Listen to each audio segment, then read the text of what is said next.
Hello, I'm Harry. Today I will tell you about an episode of a series. Alex jumped into the cement tank to attract his girlfriend's attention. Unexpectedly, his whole body was frozen and he nearly lost his life. This is an episode of Grey's Anatomy. The movie started, the rescue center received a call. There was a severely injured patient taken in immediately. The doctor didn't hesitate to prepare for surgery. When they got to the room, they were terrified. This wasn't a normal case. A boy was encased in cement. Only a hand, a foot, and his head were exposed. He was trembling because of the scare. The boy cried out loud and asked for help. 4 boys who called to report were laughing outside the hospital room. They weren't aware of the seriousness of the situation. They were the ones that prompted Alex to jump into the concrete barrel. The doctor said, "Your friends can be in danger at any moment. Don't you guys care? Don't you feel guilty?" Hearing the question, these teenagers didn't show any concern. Only one girl said, "He's not our friend. No one forced him, he voluntarily did it." The doctor said, "You had the opportunity to call the police at first. Why wait until the cement is frozen? Why until he can't move? Then you called, you were so heartless." The doctor was extremely disappointed. Never encountered a patient like this, the short-haired doctor did not know what to do. Being a doctor for a long time, she hadn't received such strange surgery. Smashing out was the fastest way, but it was too risky. Probably the boy might have to say goodbye to this beautiful world. The short-haired doctor tried to calm the boy. She found out that the boy had just turned 19 years old. The doctor promised to do her best to save his life. She let him know the bad news. These cement patches were slowly absorbing water from him. "To preserve your life, you mustn't cry like a girl. Come on, let me wipe your tears."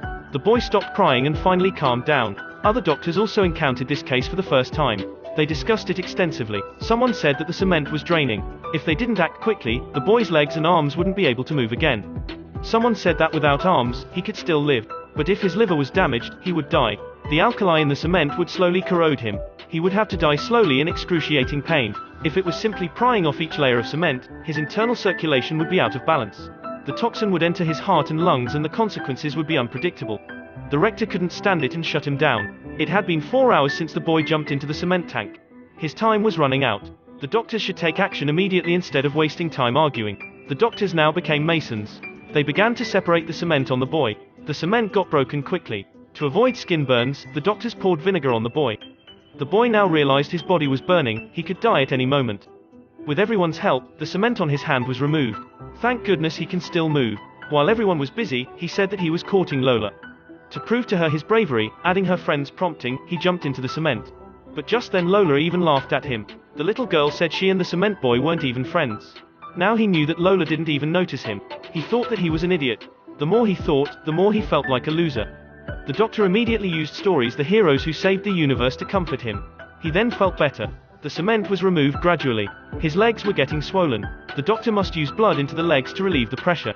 The removal of cement was carried out in many hours. The doctor's intuition told her that something important was missing. What was missing? Fluid balance and electrolyte balance had been taken care of. Suddenly, she dropped the cup and thought of the boy's bladder. To prevent the cement from absorbing fluids, they had replenished the boy with water for 4 hours. If the catheter wasn't inserted right away, his bladder would rupture. The doctor immediately placed the catheter on the boy. He said now he really wanted to meet Lola. Their relationship was very good. There was a time they almost were together, but he pulled out. Now he really wanted to meet her. Because she was his motivation to live. The doctor immediately went to see Lola. Knowing that his life was hard to guarantee, Lola hesitantly confided that they were really friends. Because of her arrogance, Lola didn't like him very much. She didn't dare to admit that she had such a coward friend. But the purpose of him jumping into the cement tank was because he wanted to prove that he was not a coward. The result became a joke. The doctor said that he really needed her encouragement. But the 2 friends behind her, when hearing that, immediately laugh at her. It was the moment he needed someone to take care of. Lola refused to help, which made the doctor very disappointed. The important thing now was to ensure the safety of his life, not to care about the judgments of others.